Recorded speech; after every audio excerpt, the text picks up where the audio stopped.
Kansas Sports Chatter. This show highlights high school athletics in the state of Kansas. Now, this next interview technically doesn't even take place in the state, but I couldn't pass up the opportunity for the Behind the Mic segment at Municipal Auditorium in Kansas City. Brendan Dzwierzynski joins us next as he is the radio broadcaster based out of Topeka and the voice of the Washburn Ichabods. At the time of this recording, was getting ready for a quarterfinal matchup for the Ichabods at the MIAA Tournament in Kansas City at Municipal. Hey, Brendan, appreciate you coming on the show. I mean, just for you, like, how much fun has it been just covering the Ichabods these last couple of years? I mean, the men, they've caught a lot of headlines over the last 2 years, but, man, the women are playing really well, too. Yeah, man. Well, cool. First of all, thank you so much for having me on. It's awesome to be a part of this. You're doing such a great thing for so many people around the state, so I really do appreciate that.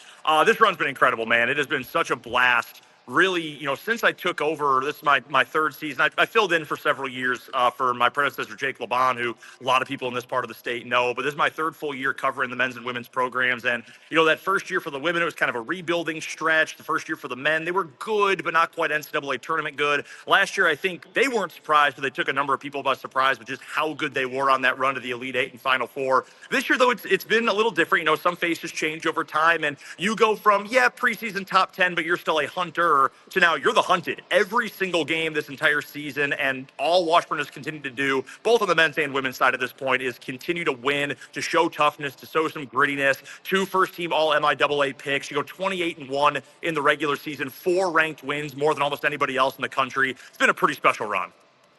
You talk about Kansas high school stars that are contributing big time for Washburn. We had Jack Batchelor on the show last week. We had a couple of Washburn women's basketball players on earlier this year. There's a lot of Kansas talent for the Ichabods. No, there's no doubt about that. And perfect timing to have Jack on, by the way. He goes out on not his senior day. He was the only non-senior to start, though, this past Saturday. All he does, go for a career-high 26 points, 9 assists, no turnovers. Yeah, just a casual game. No, he's best point guard in the country as far as I'm concerned. When you consider the level of competition Washburn goes up against night in, night out, he's just an absolute treat. We're actually going to hear from him on our halftime show coming up today. And then, you mentioned it over on the women's side as well. And not to, move past some of the other guys. Malachi Wilkins is a freshman. Tyson Rude, backup 4-man, has had a great year, finally healthy. He's been awesome this season, and there's several others as well. Sam Ungashik, awesome backup point guard for this team. On the women's side, though, it was really cool for their senior day this past weekend. 2 players that have been with Coach Laura Wessling her entire 4-year time as the head coach of Washburn. She, of course, won a national title back in 2005 under Ron McHenry with the Ichabod team. But her 4-player senior class, 2 of them, both Kansans, have been with her ever since she took over. Bari Widada, who was a star at Olathe North, that team that nearly went undefeated back in 2022. I actually called her semifinal game at state that year against Washburn Rural. And then Gabby Giovanetti, who was an honorable mention all-conference this season. Bari was first-team all-league. But Gabby, she passed 1,000 points on senior day. Such a cool story for her, an up-and-down career, and she's been great as of late. So really cool for that program's ascendance back to where historically they've been since joining the MIAA and D2 back in the early 90s. To see them get back to that point with a couple of Kansan girls leading the way has been really fun to see. Exciting stuff. All right, Brendan, we'll let you flip the camera over here. Brendan Dzwierzynski joining us here on our Behind the Mic segment. This is our view of Municipal Auditorium, so we'll let you flip over. There we go. Okay, I love Municipal just because it has that historic value as soon as you enter the gym. Yeah, there's no doubt about that. My good buddy, Rick Peterson, the best sports writer in the state as far as I'm concerned. He's got great stories from his youth coming here and seeing the Kansas City Omaha Kings play in this building. So all the history, it's just such a blast to be here. The MIAA puts on an incredible tournament as well. I'll try to speak up because the music's blaring in here. It's a great environment for this tournament every single year as well. So here we go, basic walk-in through the entrance. We got Washburn warming up right here in front of us, breaking things down as we get ready for the quarterfinal round here. Ichabods, in fact, have played well enough that they didn't have to play in the opening round. So nice. As we walk here courtside, let's walk right on over. The TV crew doing the game. They did an excellent job on the opening night yesterday. And with that, we arrive here, broadcast position. My usual setup, camera's flipped right now, but up here you can see my game notes, all my preparation. Again, flipped around for you on camera, but got my Washburn game notes pretty consistent over the course of the year. UCO, Central Oklahoma, who Washburn's men play today, have their notes. Thankfully, we just played them 2 weeks ago, so not a whole lot of extra prep we had to do on that side. I keep score for every game, at least when it comes to scoring, runs, technical fouls, all those kind of things, because live stats you can usually count on. You can't always count on those. Have the computer set up, have my live reads, commercials, and whatnot over here. And the beautiful thing about being here at Municipal, this incredible floor for MIAA games, but you're right here again, in one of the most historic buildings in all of college basketball. We've had tons of D2 games here. You're talking about NAIA championships, Final Fours at the D1 level historically. No city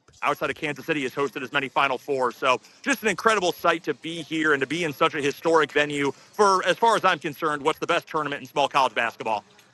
Well, and I just feel like the size of that gym is just right for the MIAA, Brendan.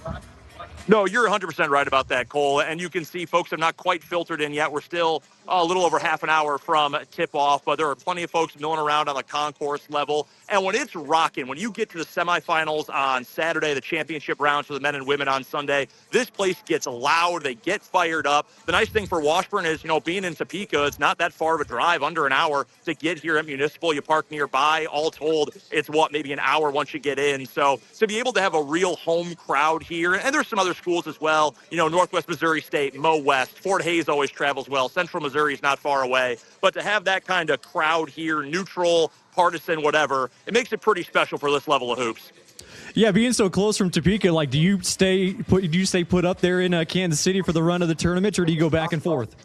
If I was still a single man, I think I would stay. However, I've got a 15-month-old at home, and I do like to see my wife and kid occasionally. So right. At least I'll stick around there for a little bit. The MIAA tournament, it's been there since the early 2000s. For you, what are some of the special moments, just even in your 3 years covering Washburn, that you've seen at the tournament? Well, the funny thing about that is the thing that stands out the most about this tournament is something that was extremely painful, because last year, Washburn had been number one in the country for a long time, just like this year, won their first 22 games, all that. Favorite, they win their league outright, and they lost in the first round or the quarterfinal round against the same Central Oklahoma team. And I hate to answer such a a fun question like that, Cole, with a negative, but it's kind of true. That's the thing about this tournament, that an 8 seed, a 9 seed, a seed that plays on the first day can come out and beat absolutely anybody. It's what's special about the league and what makes this tournament such a special time as well. So you showed us your notes earlier. What goes into your preparation? What do you have to make sure you feel prepared for a broadcast? So here, and again, my apologies for my camera being flipped. I should have dug into the settings before I got the camera out. But what goes into it, generally speaking, so, you're based, you got the team, I got the overall record. I like to keep the conference records here on the side. It's easy for, MIAA competition, just copy and paste. I don't always use every single game from the schedule for each team, but I like to keep it on there just in case, when did they score this many points last? When did they score 100 before, et cetera? I also have a little team facts section down here, their road record, neutral record, things like that, recent streaks, what they're shooting, what they're defending in terms of MIAA play. And then for each individual player as well, I'll keep, if they don't play a whole lot, okay, maybe they only play 5-6 minutes a game, point total, rebound total. For guys who are really impressive, do they steal the ball a lot? Do they shoot the three well? Things like that. I'm a little unique in the sense, Cole, that for my notes, I like to use full sentences, or at least comprehensive sentence fragments. I know there's a lot of folks that don't like to do that. They want short, sweet, to the point. I think of Stan Weber at K-State, whose boards are unbelievable. I mean, he is the tiniest, finest writing I've ever seen, and it's all just little tiny notes. I read better when I have a full sentence in front of me. I can process it quickly enough. So it's a little unique, and it's a little messy. I mean, you can see all the text on this Washburn page. There's a lot of it, but it's one of those things where it's like a messy room, but you always keep it messy. I know where the stuff is. So as long as I have that, it's good for me. Yeah, anything under 7-point font, man, is too small for me. I'm too old now. So, for you, how much time do you think you put into those sheets? So for Washburn, it's not quite as much because, I've got the roster over the entire course of the season and all of that. But for each one, we're looking at a little over an hour probably in terms of making sure I've got all the players, heights, weights, all those natural things. I always like to, for everybody, have at least one kind of interesting off-the-court fact. Now, for some people, depending on your school, your SID, what you wrote in your own bio, you don't have a ton of that stuff. But I do like to keep it. I'll give you an example. There's a player for Central Oklahoma. I've got his note right here. He's not going to play. He's only played 7 games this year. He has a condition called a hypofibrotic ectodermal dysplasia, which I'm probably not going to use that whole title on the broadcast. It means he doesn't sweat, which is super unique. Obviously, for a basketball player, it's a super rare condition. But I love to have those things so I can say, while we've got a little time during a free throw break or whatever, since I do these alone, I don't have a partner, I always like to have something a little bit unique to throw in and spice things up as well. I'm just impressed that you pronounced that right, or at least it sounded right.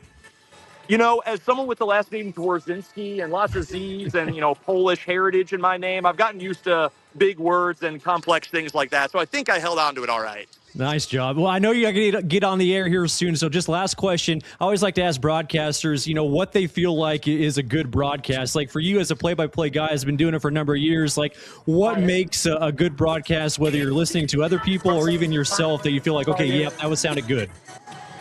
For me, and understanding that, I'm not Joe Buck. I'm not Kevin Harlan. Rest in peace to the great Bob Harlan today, by the way.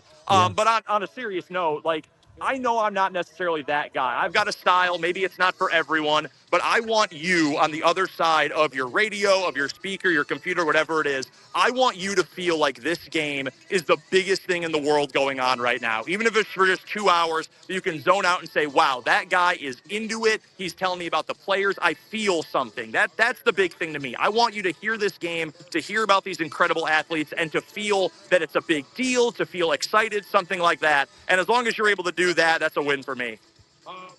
I think you do that very well. Hey, Brendan, appreciate the time and have a good call. Thank you so much, Cole. I appreciate it. That is Brendan Dzwierzynski, the voice of the Washburn Ichabods, giving us a behind-the-mic look at Municipal Auditorium in Kansas City.